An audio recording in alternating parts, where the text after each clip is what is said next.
Welcome back to our diaries. So far, we had been discussing about progress as a self, the interest, commitment, passion,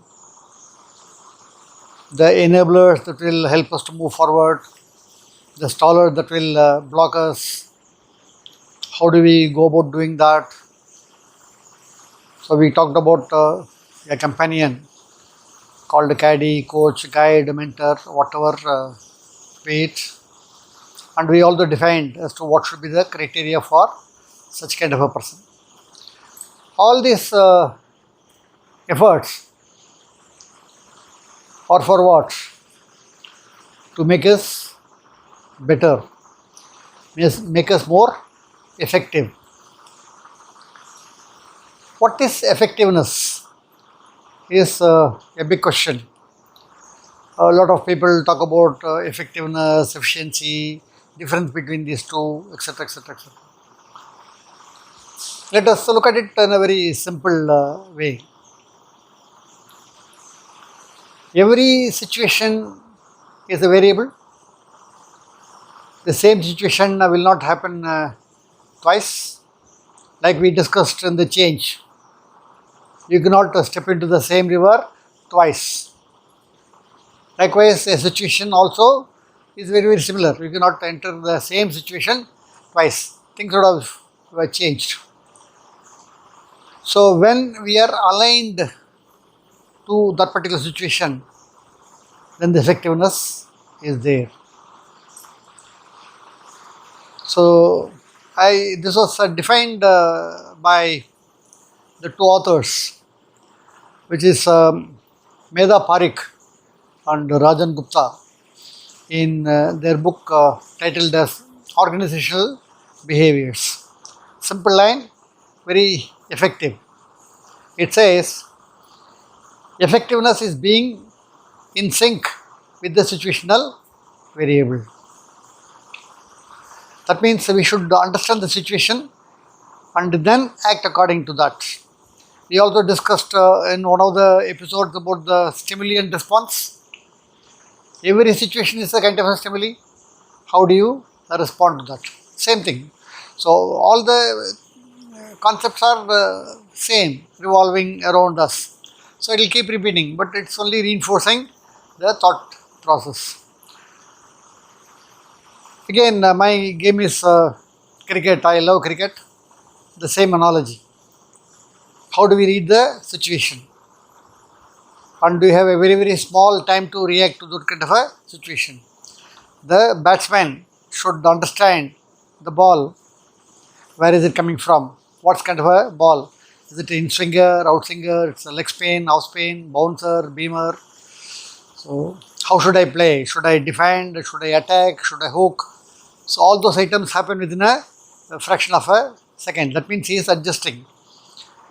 He is aligning himself to the particular situation, and then he becomes very effective. By doing this kind of alignment, will he get a century all the time? Will not. Mistakes are there. We'll make mistakes. He makes mistakes. Duckout also is a possibility, but the average improves. The strike rate improves. That's what is more important nowadays. No, we are looking at those kind of statistics. How many centuries? How many 50s? The average strike rate is good enough. So he is very effective. Match winners. That's what we are looking at. So this is what for us also. Every situation is a different situation. Are we aligned with the situation? How do I manage? To manage that, like the batsman has got a lot of skills, we also should have a lot of skills, lot of behaviors. How does it happen? By all the points that we had discussed in the past. So when we are ready, we can be very effective. And it calls for a continuous learning. That means your learning antenna must be on all the time. There are plenty of methods available for continuous learning. Let me list a few. Reading, one of the best knowledge expander. Knowledge plus perspective. We know about change. But when we read another book by Ken Blanchard or Dr. Spencer Johnson, they give a different outlook. Reading gives you knowledge plus perspective, which is equal to your wisdom. Writing also is a method of learning. As you write, comprehend, write, correct sentences, cut this, short message. One of the best ways that I could suggest is think of a concept and write that concept within 99 words. And you have facility to do that. Cut, reduce, use simple words, try it out. Best learning tool. Listening to others as well as inner self. The listening has to happen to inner self as well. Observe, plenty of things are happening. I observe and I learn out of that. Want to look at the time management, look at the traffic management. Your time management is equal to traffic management. So you can think of various things. We will discuss more in detail when the time comes. I call it as a metaphoric learning. So you can use a lot of metaphor. Doing, practice. Experience, introspection, training. Attend training programs. There are plenty of training programs available in the net, in the public. Go and attend those items as well. Audiovisuals, play games, stories. Stories have plenty to offer as a learning. So, enough methods are there. I have just listed a few, maybe about 10, 12. But the question is, how many of these methods are we consciously practicing? If you start doing that, maybe I will read, I will listen to a story, I will interpret the story in a different way. So, we will do it in the subsequent episodes. We will pick up some stories and interpret in the way that we can do, which is for our benefit. And the final thought I will leave with you today is, what is the kind of identity that you would like to have? Do you want to have an identity? I call it as a flagging off. Stamped. You want to get a stamp?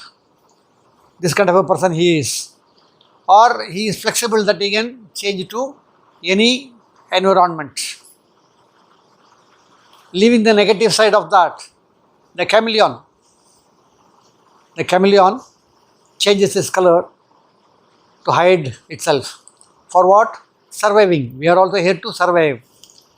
So I am not saying that you pick up the negative side of the chameleon, but the positive side, that it is changing colors according to the situation.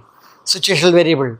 The situation says that I should change this to brown, this to green, so I am camouflaged. So don't get stamped.